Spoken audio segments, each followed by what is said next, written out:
मुंशी प्रेमचंद की कहानी प्रायश्चित। दफ्तर में जरा देर से आना अफसरों की शान है। जितना ही बड़ा अधिकारी होता है उतनी ही देर में आता है और उतने ही सवेरे जाता भी है।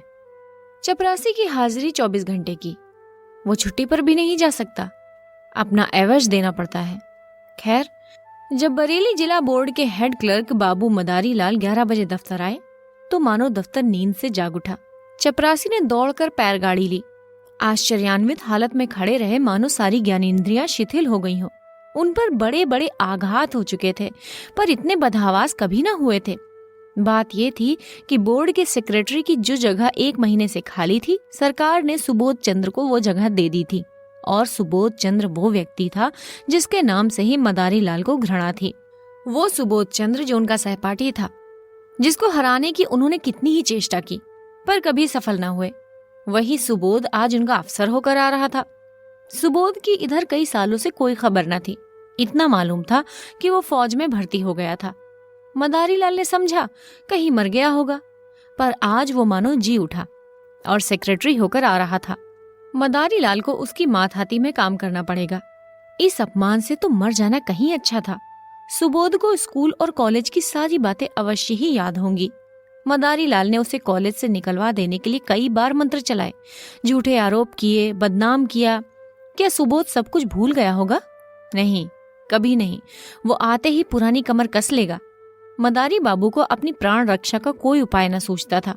मदारी और सुबोध के ग्रहों में ही विरोध था। दोनों एक ही दिन एक ही शाला में भर्ती हुए थे और पहले ही दिन से दिल में ईर्ष्या और द्वेष की वो चिंगारी पड़ गई जो आज 20 वर्ष बीतने पर भी न बुझी थी। सुबोध का अपराध यही था कि वो मदारी लाल से हर एक बात में बढ़ा हुआ था। डील डॉल, रूप रंग, रीति व्यवहार, विद्या बुद्धि, ये सारे मैदान उसके हाथ थे। मदारी लाल ने उसका ये अपराध कभी क्षमा नहीं किया। सुबोध 20 वर्ष तक निरंतर उनके हृदय का कांटा बना रहा। जब सुबोध डिग्री लेकर अपने घर चला गया और मदारी लाल फेल होकर इस दफ्तर में नौकर हो गए, तब उनका चित्त शांत हुआ। किंतु जब ये मालूम हुआ कि सुबोध बसरे जा रहा है, तब तो मदारी लाल का चेहरा खिल उठा। उनके दिल से वो पुरानी फांस निकल गई। पर हाँ, हतभाग्य, आज वो पुराना नासूर शतगुण टीस और जलन के साथ खुल गया। आज उनकी किस्मत सुबोध के हाथ में थी। ईश्वर इतना अन्यायी है, विधि इतनी कठोर। जब जरा चित्त शांत हुआ तब मदारी ने दफ्तर के क्लर्कों को सरकारी हुक्म सुनाते हुए कहा, आप लोग जरा हाथ पांव संभाल कर रहिएगा। सुबोध चंद्र वो आदमी नहीं है जो भूल को क्षमा कर दे। एक क्लर्क ने पूछा, क्या बहुत सख्त है? मदारी लाल ने मुस्कुरा कर कहा, वो तो आप लोगों को 2-4 दिन में मालूम ही हो जाएगा। मैं अपने मुंह से किसी की क्यों शिकायत करूं? बस चेतावनी दे दी कि जरा हाथ पांव संभाल कर रहिएगा। आदमी योग्य है, पर बड़ा ही क्रोधी, बड़ा ही दंभी। गुस्सा तो उसकी नाक पर रहता है। खुद हजारों हजम कर जाए और डकार तक न ले, पर क्या मजाल कि कोई मातहत एक कौड़ी भी हजम कर जाए। ऐसे आदमी से ईश्वर ही बचाए। मैं तो सोच रहा हूं कि छुट्टी लेकर घर चला जाऊं। दोनों वक्त घर पर हाजिरी बजानी होगी। आप लोग आज से सरकार के नौकर नहीं, सेक्रेटरी साहब के नौकर हैं। कोई उनके लड़के को पढ़ाएगा, कोई बाजार से सौदा सुलफ लाएगा और कोई उन्हें अखबार सुनाएगा। और चपरासियों के तो शायद दफ्तर में दर्शन ही न हो। इस प्रकार सारे दफ्तर को सुबोध चंद्र की तरफ से भड़काकर मदारी लाल ने अपना कलेजा ठंडा किया। इसके 1 सप्ताह बाद ही सुबोध चंद्र गाड़ी से उतरे। तब स्टेशन पर दफ्तर के सब कर्मचारियों को हाजिर पाया। सब उनका स्वागत करने आए थे। मदारी लाल को देखते ही सुबोध लपक कर उनके गले से लिपट गए और बोले, तुम खूब मिले भाई, यहाँ कैसे आए? ओहो, आज एक युग के बाद भेंट हुई है। मदारी लाल बोले, यहाँ जिला बोर्ड के दफ्तर में हेड क्लर्क हूँ। आप तो कुशल से हैं? सुबोध, आजी मेरी ना पूछो। बसरा, फ्रांस, मिस्र और ना जाने कहाँ कहाँ मारा मारा फिरा। तुम दफ्तर में हो, ये बहुत ही अच्छा हुआ। मेरी तो समझ में ही ना आता था कि काम कैसे चलेगा।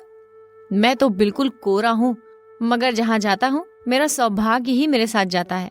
बसरे में सभी अफसर खुश थे। फ्रांस में भी खूब चैन किए।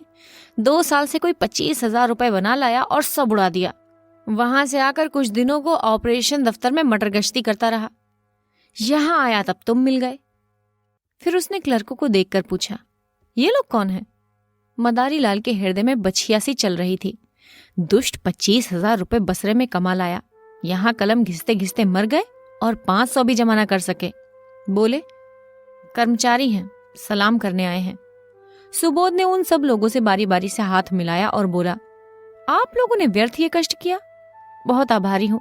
मुझे आशा है कि आप सब सज्जनों को मुझसे कोई शिकायत ना होगी। मुझे अपना अफसर नहीं, अपना भाई समझिए। आप सब लोग मिलकर इस तरह काम कीजिए कि बोर्ड की नेकनामी हो और मैं भी सुरखरू रहूं। आपके हेड क्लर्क साहब तो मेरे पुराने मित्र और लंगोटिया यार हैं। एक वाक्चतुर क्लर्क ने कहा, हम सब हुजूर के ताबेदार हैं, यथाशक्ति आपको संतुष्ट ना करेंगे, लेकिन आदमी ही हैं, अगर कोई भूल हो जाए तो उसे क्षमा कीजिएगा हुजूर। सुबोध ने नम्रता से कहा, यही मेरा सिद्धांत है और हमेशा से यही सिद्धांत रहा है। जहां रहा माथातों से मित्रों का सा बर्ताव किया। हम और आप दोनों ही किसी तीसरे के गुलाम हैं, फिर रौब कैसा? हाँ, हमें नेकनियत के साथ अपना कर्तव्य पालन करना चाहिए। जब सुबोध से विदा होकर कर्मचारी लोग चले तब आपस में बातचीत होने लगी। आदमी तो अच्छा मालूम होता है। हेड क्लर्क के कहने से तो ऐसा मालूम होता था कि सबको कच्चा ही खा जाएगा। पहले सब ऐसी ही बातें करते हैं, ये दिखाने के दांत हैं। सुबोध को आए हुए 1 महीना गुजर गया। बोर्ड के क्लर्क, अर्दली, चपरासी सभी उनके बर्ताव से खुश थे। वो इतना प्रसन्नचित है, इतना नम्र है कि जो भी उससे एक बार मिला सदैव के लिए उसका मित्र हो जाता है। कठोर शब्द तो उनके जबान पर आता ही नहीं। इनकार को भी वो अप्रिय नहीं होने देता, लेकिन द्वेष की आंखों में गुण और भी भयंकर हो जाता है। सुबोध के ये सारे सद्गुण मदारी लाल के आंखों में खटकते रहते हैं। उसके विरुद्ध कोई न कोई गुप्त षड्यंत्र रचते ही रहते हैं। पहले कर्मचारियों को भड़काना, सफल न हुए, बोर्ड के मेंबरों को भड़काना, मुंह की खाई, ठेकेदारों को उभारने का बीड़ा उठाया, लज्जित होना पड़ा। वो चाहते थे कि भूस में आग लगाकर दूर से तमाशा देखें। सुबोध से यूं हंसकर मिलते, यूं चिकनी चुपड़ी बातें करते मानो उसके सच्चे मित्र हैं, पर घात में लगे रहते। सुबोध में सब गुण थे, पर आदमी पहचानना न जानते थे। वो मदारी लाल को अपना दोस्त समझते थे। एक दिन मदारी लाल सेक्रेटरी साहब के कमरे में गए तब कुर्सी खाली देखी। वो किसी काम से बाहर चले गए थे। उनकी मेज पर 5,000 के नोट पुलिंदों में बंधे हुए रखे थे। बोर्ड के मदरसों के लिए कुछ लकड़ी के सामान बनवाए गए थे, उसी के दाम थे। ठेकेदार वसूली के लिए बुलाया गया था। आज ही सेक्रेटरी साहब ने चेक भेजकर खजाने से रुपए मंगवाए थे। मदारी लाल ने बरामदे में झांक कर देखा, सुबोध का कहीं पता नहीं। उनकी नीयत बदल गई। ईर्ष्या में लोभ का सम्मिश्रण हो गया। कांपते हुए हाथों से पुलिंदे उठाए, पतलून की दोनों जेबों में भरकर तुरंत कमरे से निकले और चपरासी को पुकार कर बोले, बाबूजी भीतर हैं? चपरासी आप ठेकेदार से कुछ वसूल करने की खुशी में फूला हुआ था। सामने वाले तमोली की दुकान से आकर बोला, जी नहीं, कचहरी में किसी से बातें कर रहे हैं, अभी अभी तो गए हैं। मदारी लाल ने दफ्तर में आकर एक क्लर्क से कहा, ये मिसिल ले जाकर सेक्रेटरी साहब को दिखाओ। क्लर्क मिसिल लेकर चला गया। जरा देर में लौट कर बोला, सेक्रेटरी साहब कमरे में न थे, फाइल मेज पर रखाया हूं। मदारी लाल ने मुंह सिकोड़कर कहा, कमरा छोड़कर कहां चले जाया करते हैं, किसी दिन धोखा उठाएंगे। क्लर्क ने कहा, उनके कमरे में दफ्तर वालों के सिवा और जाता ही कौन है? मदारी लाल ने तीव्र स्वर में कहा, तो क्या दफ्तर वाले सबके सब देवता हैं? कभी किसकी नीयत बदल जाए कोई कुछ नहीं कह सकता। मैंने छोटी छोटी रकमों पर अच्छे अच्छों की नीयतें बदलते देखी हैं। इस वक्त हम सभी सा हैं, लेकिन अवसर पाकर शायद ही कोई चूके। मनुष्य की यही प्रकृति है। आप जाकर उनके कमरे के दोनों दरवाजे बंद कर दीजिए। क्लर्क ने टालकर कहा, चपरासी तो दरवाजे पर बैठा हुआ है। मदारी लाल ने झुंझला कर कहा, आपसे मैं जो कहता हूं वो कीजिए। कहने लगे चपरासी बैठा हुआ है। चपरासी कोई ऋषि मुनि है? चपरासी ही कुछ उड़ा दे तो आप उसका क्या कर लेंगे? जमानत भी है तो 300 की, यहाँ एक एक कागज लाखों का है। ये कहकर मदारी लाल खुद उठे और दफ्तर के द्वार दोनों तरफ से बंद कर दिए। जब चित्त शांत हुआ तब नोटों के पुलिंदे जेब से निकालकर एक अलमारी में कागजों के नीचे छिपा कर रख दिए, फिर आकर अपने काम में व्यस्त हो गए। सुबोध चंद्र कोई घंटे भर में लौटे, तब उनके कमरे का द्वार बंद था। दफ्तर में आकर मुस्कुराते हुए बोले, मेरा कमरा किसने बंद कर दिया भाई? क्या मेरी बेदखली हो गई? मदारी लाल ने खड़े होकर मृदु तिरस्कार दिखाते हुए कहा, साहब गुस्ताखी माफ हो। आप जब कभी बाहर जाएं, चाहे 1 ही मिनट के लिए क्यों ना हो, तब दरवाजा बंद कर दिया करें। आपकी मेज पर रुपए पैसे और सरकारी कागज पत्र बिखरे पड़े रहते हैं। ना जाने कब किसकी नीयत बदल जाए। मैंने सुना आप अभी कहीं गए हैं जब दरवाजे बंद कर दिए। सुबोध चंद्र द्वार खोलकर कमरे में गए और सिगार पीने लगे। मेज पर नोट रखे हुए थे, इसकी खबर ही ना थी। सहसा ठेकेदार ने आकर सलाम किया। सुबोध चंद्र कुर्सी से उठे और बोले, तुमने बहुत देर कर दी, तुम्हारा ही इंतजार कर रहा था। 10 बजे रुपए मंगवा लिए थे। रसीद लिखवा लाए हो ना? हुजूर, रसीद लिखवा लाया हूं। तो अपने रुपए ले जाओ। तुम्हारे काम से मैं बहुत खुश नहीं हूं। लकड़ी तुमने अच्छी नहीं लगाई और काम में सफाई नहीं है। अगर ऐसा काम करोगे तो ठेकेदारों के रजिस्टर से तुम्हारा नाम निकाल दिया जाएगा। ये कहकर सुबोध ने मेज पर निगाह डाली, तब नोटों के पुलिंदे न थे। सोचा शायद किसी फाइल के नीचे दब गए हों। कुर्सी के समीप के सब कागज उलट पुलट डाले, मगर नोटों का कहीं पता नहीं। हैं? नोट कहाँ गए? अभी तो यही मैंने रख दिए थे। कहाँ जा सकते हैं? फिर फाइलों को उलटने पुलटने लगे। दिल में जरा जरा सी धड़कन होने लगी। सारी मेज के कागज छान डाले, पुलिंदों का पता नहीं। तब वे कुर्सी पर बैठकर इस आध घंटे में होने वाली घटनाओं की मन में आलोचना करने लगे। चपरासी ने नोटों के पुलिंदे लाकर मुझे दिए हैं, खूब याद है। भला ये भी भूलने की बात है, और इतनी जल्द। मैंने नोटों को यहीं लाकर मेज पर रख दिया था, गिना तक नहीं। फिर वकील साहब आ गए, पुराने मुलाकाती हैं। उनसे बातें करता जरा उस पेड़ तक चला गया। उन्होंने पान मंगवाए, बस इतनी ही देर है। जब गया हूं तब पुलिंदे यहीं रखे हुए थे, खूब अच्छी तरह याद है। तब ये नोट कहाँ गायब हो गए? मैंने किसी संदूक दराज या अलमारी में भी नहीं रखे। फिर गए तो कहाँ? शायद दफ्तर में किसी ने सावधानी के लिए उठा रखे हों। यही बात है। मैं इतना ही व्यर्थ घबरा गया था। छी। तुरंत दफ्तर में आकर मदारी लाल से बोले, आपने मेरी मेज पर से नोट तो नहीं उठाकर रख दिए हैं? मदारी लाल ने भौचक्के होकर कहा, क्या आपकी मेज पर नोट रखे हुए थे? मुझे तो खबर ही नहीं। अभी पंडित सोहन लाल एक फाइल लेकर गए थे, तब आपको कमरे में न देखा। जब मुझे मालूम हुआ कि आप किसी से बातें करने चले गए हैं, तब दरवाजा बंद कर दिए। क्या कुछ नोट नहीं मिल रहे हैं? सुबोध आंखें फैलाकर बोले, अरे साहब, पूरे 5,000 के हैं। अभी अभी चेक भुनाया है। मदारी लाल ने सिर पीट कर कहा, पूरे 5,000? हे भगवान, आपने मेज पर खूब देख लिया ना? अजी 15 मिनट से तलाश कर रहा हूं। चपरासी से पूछ लिया कि कौन कौन आया था? आइए जरा आप भी तलाश कीजिए, मेरे तो होश उड़े हुए हैं। सारा दफ्तर सेक्रेटरी साहब के कमरे की तलाशी लेने लगा। मेज, अलमारियां, संदूक सब देखे गए। रजिस्टरों के वर्क उलट पलट कर देखे गए, मगर नोटों का कहीं पता नहीं। कोई उड़ा ले गया। अब इसमें कोई शुबहा न था। सुबोध ने एक लंबी सांस ली और कुर्सी पर बैठ गए। चेहरे का रंग फक हो गया, जरा सा मुंह निकल आया। इस समय उन्हें कोई देखता तो समझता कि महीनों से बीमार हैं। मदारी लाल ने सहानुभूति दिखाते हुए कहा, गजब हो गया, और क्या। आज तक ऐसा कभी अंधेर ना हुआ था। मुझे यहाँ काम करते 10 साल हो गए, कभी धेले की चीज भी गायब ना हुई। मैं आपको पहले ही दिन से सावधान करना चाहता था कि रुपए पैसे के विषय में होशियार रहिएगा, मगर शुद्धनी थी, ख्याल न रहा। जरूर बाहर से कोई आदमी आया और नोट उड़ाकर ले गया। चपरासी का यही अपराध है कि उसने किसी को कमरे में जाने ही क्यों दिया। वो लाख कसम खाए कि बाहर से कोई नहीं आया, लेकिन मैं इसे नहीं मान सकता। यहां से तो केवल पंडित सोहन लाल एक फाइल लेकर गए थे, मगर दरवाजे से ही झांक कर चले आए। सोहन लाल ने सफाई दी, मैंने तो अंदर कदम भी नहीं रखा साहब। अपने जवान बेटी की कसम खाता हूं जो कदम अंदर रखा हो। मदारी लाल ने माथा सिकोड़ कर कहा, आप व्यर्थ में कसमें क्यों खाते हैं? आपसे कोई कुछ कहता है?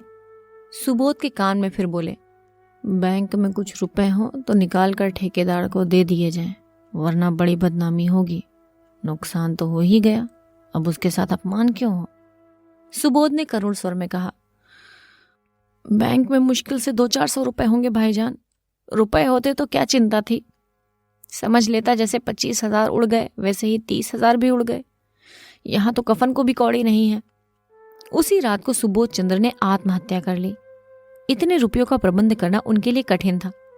मृत्यु के पर्दे के सिवा उन्हें अपनी वेदना, अपनी विवशता को छिपाने की और कोई आड़ न थी। दूसरे दिन प्रता चपरासी ने मदारी लाल के घर पहुंचकर आवाज दी। मदारी को रात भर नींद ना आई, घबराकर बाहर आया।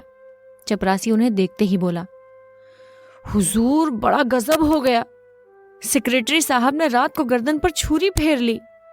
मदारी लाल की आंखें ऊपर चढ़ाई, मुंह फैल गया और सारी देह सिहर उठी, मानो उनका हाथ बिजली के तार पर पड़ गया हो।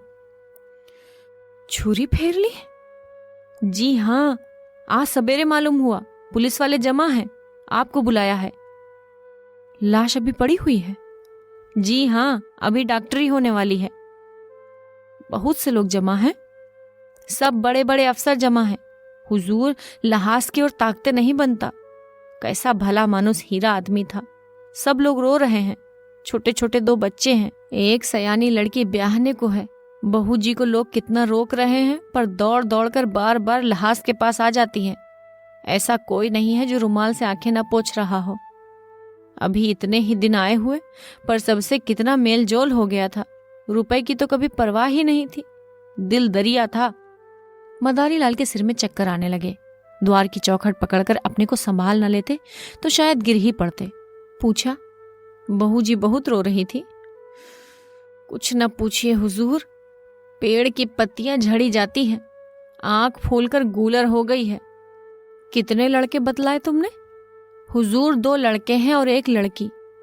नोटों के बारे में भी बातचीत हो रही होगी? जी हाँ, सब लोग यही कहते हैं कि दफ्तर के किसी आदमी का काम है। दरोगा जी तो सोहन लाल को गिरफ्तार करना चाहते थे, पर शायद आपसे सलाह करके करेंगे।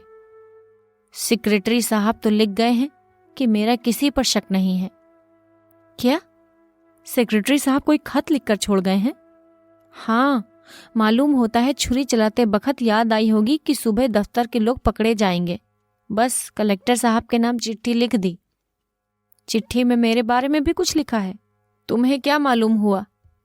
हुजूर, अब मैं क्या जानूं, मुदा इतना सब लोग कहते थे कि आपकी बड़ी तारीफ लिखी है।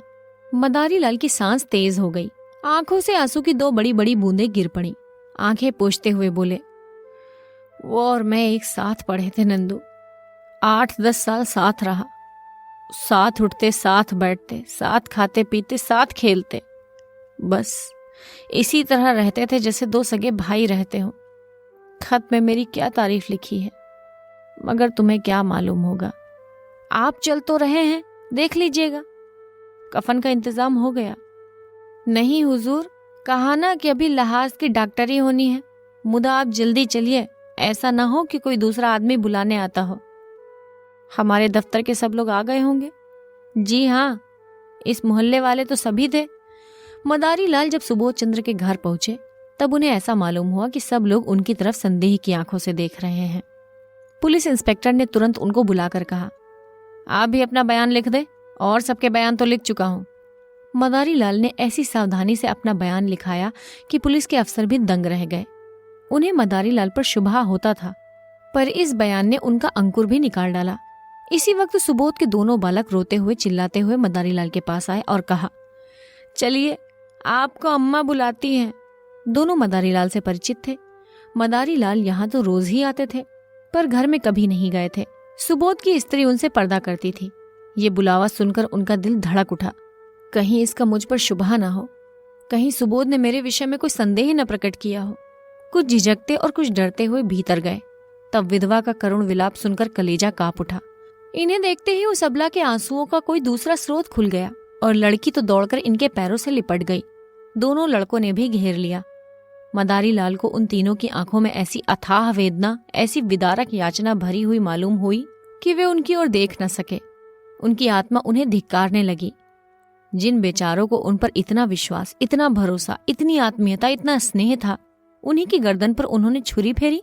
उन्हीं के हाथों ये भरा पूरा परिवार धूल में मिल गया। इन असहायों का अब क्या हाल होगा? लड़की का विवाह करना है, कौन करेगा? बच्चों के लालन पालन का भार कौन उठाएगा? मदारी लाल को इतनी आत्मग्लानि हुई कि उनके मुंह से तसल्ली का एक शब्द भी न निकला। उन्हें ऐसा जान पड़ा कि मेरे मुख में कालिक पुती है, मेरा कद छोटा हो गया है।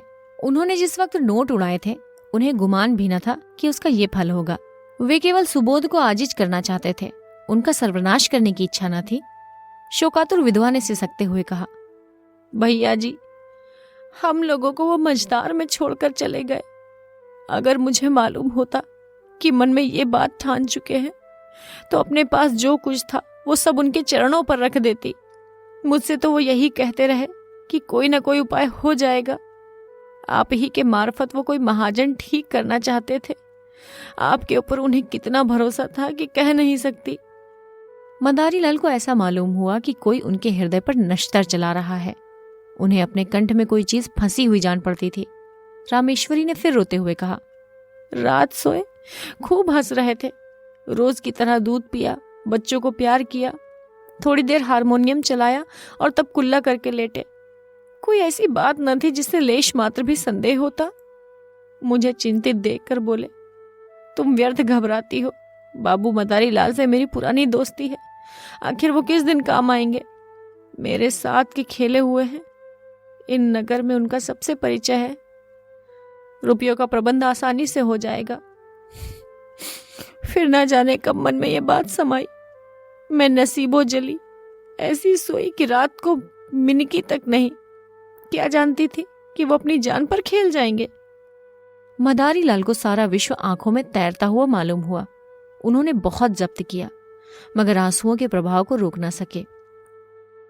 रामेश्वरी ने आंख पोंछकर फिर कहा, भैया जी, जो कुछ होना था वो तो हो चुका, लेकिन आप उस दुष्ट का पता जरूर लगाइएगा जिसने हमारा सर्वनाश कर दिया है। ये दफ्तर ही के आदमी का काम है। वो तो देवता थे, मुझसे यही कहते रहे कि मुझे किसी पर संदेह नहीं है, पर है ये किसी दफ्तर वाले का ही काम। आपसे केवल इतनी विनती करती हूँ कि उस पापी को बचकर न जाने दीजिएगा। पुलिस वाले शायद कुछ रिश्वत लेकर उसे छोड़ दे। आपको देखकर उनका यह हौसला न होगा। अब हमारे सिर पर आपके सिवा कौन है, किससे अपना दुख कहूं। लाश की दुर्गति होनी भी लिखी थी। मदारी लाल के मन में एक बार ऐसा उबाल उठा कि सब कुछ खोल दे, साफ कह दे कि मैं ही वो दुष्ट, वो अधम, वो पामर हूं। विधवा के पैरों पर गिर पड़े और कहे, वही छुरी इस हत्यारे की गर्दन पर फेर दो, पर जबान न खुली। इसी दशा में बैठे बैठे उनके सिर में ऐसा चक्कर आया कि वो जमीन पर गिर पड़े। तीसरे पहर लाश की परीक्षा समाप्त हुई। अर्थी जलाशय की ओर चली। सारा दफ्तर, सारे हुक्काम और हजारों आदमी साथ थे। दाह संस्कार लड़कों को करना चाहिए था, पर लड़के नाबालिग थे, इसलिए विधवा चलने को तैयार हो रही थी कि मदारी लाल ने जाकर कहा, बहू जी, ये संस्कार मुझे करने दो। तुम क्रिया पर बैठ जाओगी तो बच्चों को कौन संभालेगा। सुबोध मेरे भाई थे, जिंदगी में उनके साथ कुछ सलूक न कर सका। अब जिंदगी के बाद मुझे दोस्ती का कुछ हक अदा कर लेने दो। आखिर मेरा भी तो उन पर कुछ हक था। रामेश्वरी ने रोकर कहा, आपको भगवान ने बड़ा उदार हृदय बनाया है भैया जी, नहीं तो मरने पर कौन किसको पूछता है। दफ्तर के लोग जो आधी आधी रात तक हाथ बांधे खड़े रहते थे, झूठी बात पूछने न आए कि जरा ढांढस होता। मदारी लाल ने दाह संस्कार किया। 13 दिन तक क्रिया पर बैठे रहे। 13वें दिन पिंडदान हुआ। ब्राह्मणों ने भोजन किया, भिखारियों को अन्नदान दिया गया, मित्रों की दावत हुई, और ये सब कुछ मदारी लाल ने अपने खर्च से किया। रामेश्वरी ने बहुत कहा कि आपने जितना किया उतना बहुत है, अब मैं आपको और जेरबार नहीं करने दूंगी। दोस्ती का हक इससे ज्यादा और कोई क्या अदा करेगा। मगर मदारी लाल ने एक न सुनी। सारे शहर में उनके यश की धूम मच गई। मित्र हो तो ऐसा हो। 16वें दिन विधवा ने मदारी लाल से कहा, भैया जी, आपने हमारे साथ जो उपकार और अनुग्रह किए हैं उनसे हम मरते दम तक उऋण नहीं हो सकते। आपने हमारी पीठ पर हाथ न रखा होता तो ना जाने हमारी क्या गति होती। कहीं रुक की छां भी तो नहीं थी। अब हमें घर जाने दीजिए, वहां देहात में खर्च भी कम होगा और कुछ खेती बाड़ी का सिलसिला भी कर लूंगी। किसी न किसी तरह विपत्ति के दिन कट ही जाएंगे। इसी तरह हमारे ऊपर दया रखिएगा। मदारी लाल ने पूछा, घर पर कितनी जायदाद है? जायदाद क्या है, एक कच्चा मकान है और 10-12 बीघे की काश्तकारी है। पक्का मकान बनवाना शुरू किया था मगर रुपए पूरे न पड़े। अभी अधूरा पड़ा है। 10-12 हजार खर्च हो गए और अभी छत पड़ने की नौबत नहीं आई। कुछ रुपए बैंक में जमा है या बस खेती का ही सहारा है? जमा तो एक पाई भी नहीं है भैया जी। उनके हाथ में रुपए रहने ही नहीं पाते थे, बस वही खेती का सहारा है। तो उन खेतों में इतनी पैदावार हो जाएगी कि लगान भी अदा हो जाए और तुम लोगों की गुजर बसर भी हो। और कर ही क्या सकते हैं भैया जी, किसी न किसी तरह जिंदगी तो काटनी ही है। बच्चे ना होते तो मैं जहर खा लेती। और अभी बेटी का विवाह भी तो करना है। उसके विवाह की अब कोई चिंता नहीं। किसानों में ऐसे बहुत से मिल जाएंगे जो बिना कुछ लिए दिए विवाह कर लेंगे। मदारी लाल ने एक क्षण सोचकर कहा, अगर मैं कुछ सलाह दूं तो आप मानेंगी? भैया जी, आपकी सलाह ना मानूंगी तो किसकी सलाह मानूंगी? और दूसरा है ही कौन? तो आप अपने घर जाने के बदले मेरे घर चलिए। जैसे मेरे बाल बच्चे रहेंगे वैसे ही आपके भी रहेंगे। आपको कष्ट ना होगा। ईश्वर ने चाहा तो कन्या का विवाह भी किसी अच्छे कुल में हो जाएगा। विधवा की आंखें सजल हो गईं। बोली, मगर भैया जी सोचिए। मदारी लाल ने बात काट कर कहा, मैं कुछ न सोचूंगा और ना ही कोई उज्र सुनूंगा। क्या दो भाइयों के परिवार एक साथ नहीं रहते? सुबोध को मैं अपना भाई समझता था और हमेशा समझूंगा। विधवा का कोई उज्र न सुना गया। मदारी लाल सबको अपने साथ ले गए और आज 10 साल से उनका लालन पालन कर रहे हैं।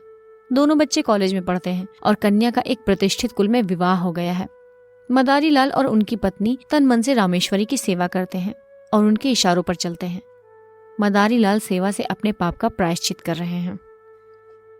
मुंशी प्रेमचंद की कहानी प्रायश्चित। कथावाचक सोनम।